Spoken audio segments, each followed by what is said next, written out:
ভাসুরের সাথে বিয়ে ঠিক হয়েছে আমার ৩ দিন পরেই বিয়ে।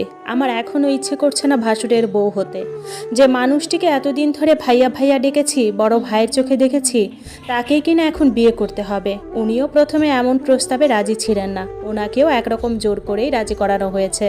বাবা মা নেই আমার, নানা বাড়িতে বড় হয়েছি, দুঃখে দুঃখেই কেটেছে সারা জীবন। একটু সুখের আলো চেয়েছিলাম জীবনে, কিন্তু সে আলো জ্বলার আগেই নিভে গেল। ১.৫ বছর আগে বিয়ে হয়েছে আমার।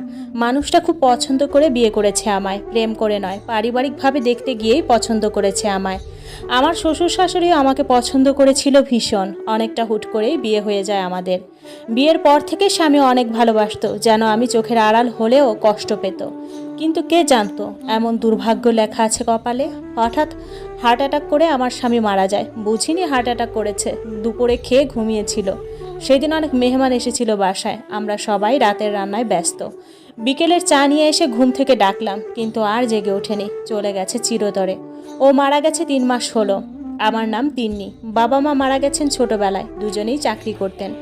অফিস থেকে ফেরার পথে এক অ্যাক্সিডেন্ট হলো, সেই অ্যাক্সিডেন্টে একসাথে দুজন চলে যান পরপারে। তখন আমার বয়স ২.৫ বছর। তারপরে ঠাঁই হয় নানা বাড়িতে। বাবা মায়ের চাকরি বেশি দিনের ছিল না, একরকম নতুন চাকরি।